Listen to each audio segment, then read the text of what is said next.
Today we're going to tell you a story. It's one of terror, but also just extraordinary resilience. We're talking about Lisa McVey. Right. She was 17 years old back in 1984. Yeah, and she encountered, one of Florida's most dangerous serial killers, Bobby Joe Long.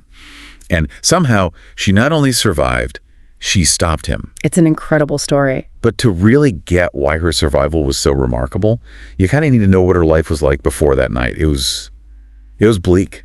Yeah, the sources really paint a dark picture. Lisa, she was using her mom's surname, Rose.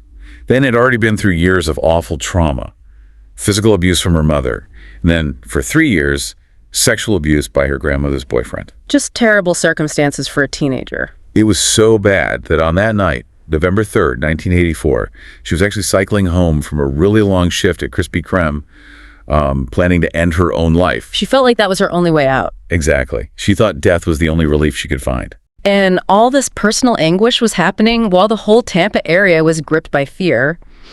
You really need to understand what Bobby Joe Long was doing then. He wasn't just active, was he? No. He was in the middle of a truly brutal spree. In just the 6 months before he encountered Lisa, he'd already murdered at least 7 women. 7 women. Yeah. Law enforcement was, stretched thin, and people, especially women, were terrified. So let's lay out that pattern he'd already set up. It started that spring, May 3rd, 1984. The first known victim, Dorenthia Leona, just 19, found naked, raped, hands tied behind her back, strangled with a rope. And the police noticed the knot right away. Yeah, that specific knot, like a functional knot, right? Not just any knot, something you might use for, dogs or rigging. Exactly. That knot was his early signature. It told police this wasn't random, this was methodical.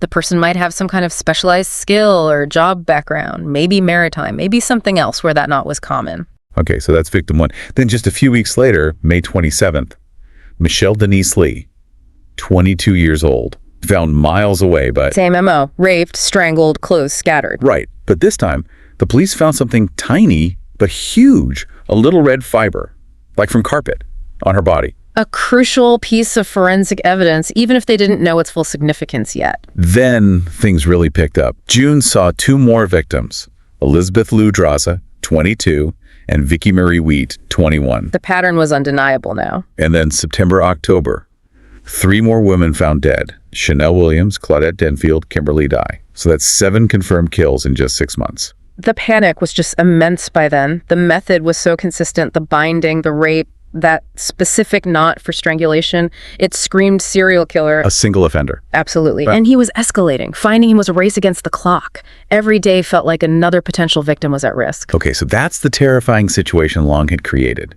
Now let's zoom in on that night, November 3rd, when Lisa's path crossed his. The night, everything changed for her. It's around 2 a.m. She's riding her bike home, lost in her own despair, like we said. Then she sees a car, just idling in a church parking lot. Which is odd, right? 2 a.m. Yeah, very odd. Before she can even really register it, this large man tackles her from behind, gun pressed into her side, threatens her life. And this is the pivot point. You mentioned she was suicidal. Yes, convinced her life had no value. But in that instant, facing external danger, immediate death from someone else, something snapped. The sources say she felt this overwhelming terror. Paradoxically, that fear made her want to live. Exactly. All thoughts of suicide just vanished, replaced by this raw, primal need to survive. The immediate threat completely overrode the chronic internal pain. Wow. So that mental shift from wanting death to fighting for life, that became her strategy. It had to. He drags her into his car, puts her in the back, whispers this, chilling lie. Yeah. Cooperate, and I'll let you go when I'm done. Which she knew somehow wasn't true. She realized instantly, compliance wasn't survival, it was just delaying death.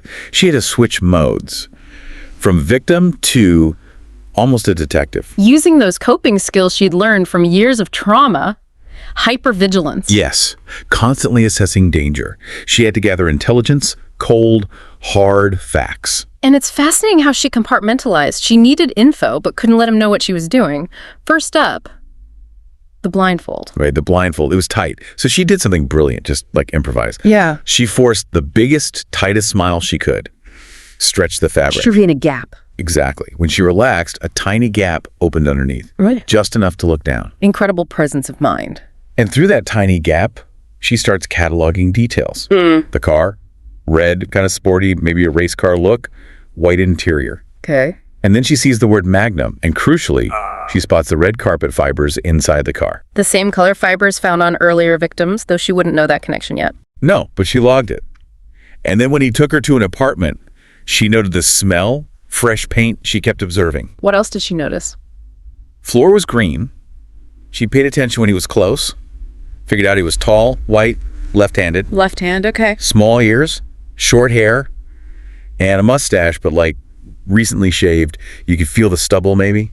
Details most people in sheer panic would miss entirely. Absolutely. And she didn't stop at observing. She started planting evidence. He made her go to the bathroom at one point. And she used that opportunity. She treated it like her own crime scene to contaminate. Systematically touched everything. Toilet, sink, mirror, hairdryer. Left her fingerprints everywhere. Ensuring her presence there could be proven later. Smart.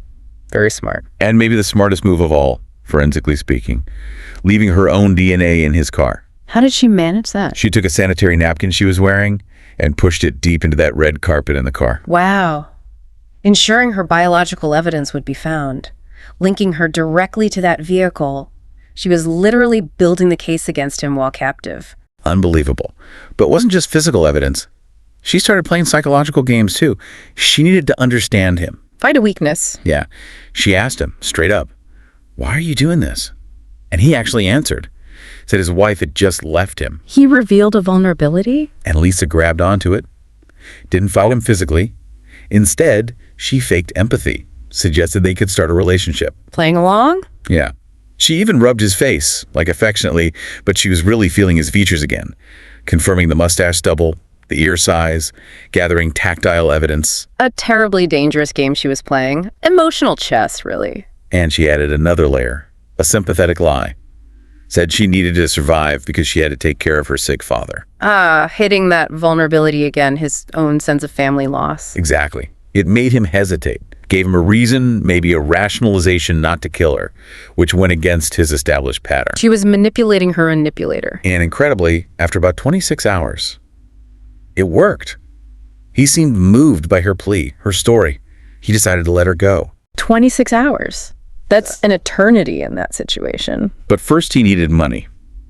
Before driving her back, he stopped at an ATM. An ATM.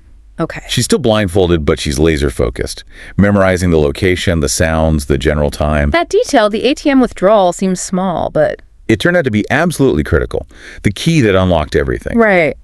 But the drive back was still terrifyingly risky. The sources say he actually drove past the turnoff where he was going to drop her 4 times. 4 times. Hesitating. Yeah, muttering to himself. Should he kill her anyway? Lisa knew she couldn't say a word.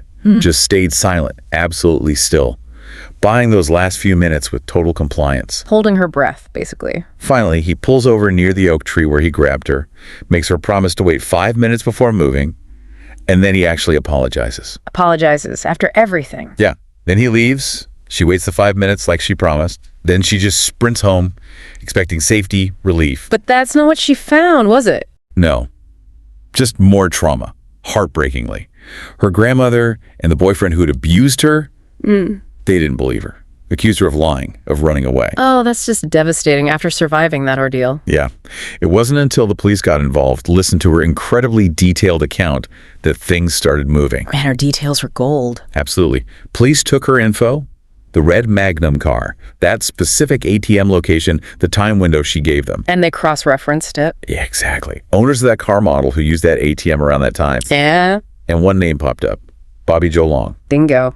Police went to check him out, used a clever excuse, something about checking on a stolen car to confirm it was him, get a look at him, the car. Gathering their own evidence now. Right. He was arrested November 16th, 1984. Forensics did the rest. His car, clothes, those red carpet fibers. Yeah. They matched the evidence from the murder scenes. Lisa's story, her details, checked out completely. Her meticulous recall, her evidence planting, it all came together. Long eventually confessed, not just to Lisa's abduction and rape, but to the 10 murders police suspected him of. 10 murders! And he admitted raping over 50 other women he didn't kill. A true monster stopped because his intended 10th victim refused to be just a victim. Yeah, stop by her focus, her calculation, her resilience. He received multiple life sentences and eventually the death penalty. He was executed in 2019. Lisa's life since then, it's really a testament to that resilience. That 17-year-old girl who wanted to die became this incredible fighter for life. She turned her past into a tool for survival. And she's channeled that survival into helping others. She became a successful paralegal, specializing in sexual crime cases. Working to protect children, advocating for victims, using her experience to make a difference, turning pain into purpose. And here's something really profound she shared, something unexpected, despite everything Long did to her. She said she's ultimately grateful to him. Grateful, how so? Not for the act itself, obviously, but because the abduction forced her to confront death head-on, and in doing so, it shattered her despair. It made her realize how much she actually did value her own life. Wow. So that moment of terror inadvertently saved her life in more ways than one. It sparked her will to survive physically and also mentally long-term. Exactly. It fueled her survival that night and her advocacy work ever since. It's such a powerful case. It really highlights that human capacity to adapt, to survive even the absolute worst, and how sometimes maybe those coping mechanisms developed from past trauma, that hypervigilance, it can become the key in a crisis. So how does this chilling story, this incredible act of resourcefulness under pressure, resonate with you? We'd genuinely like to know. Tell us in the comments below. And if you want to explore more of these kinds of intense cases with us, please do like this video, share it, and subscribe to our channel, Horror Doc. Stay aware, stay safe out there, and we'll see you for the next deep dive.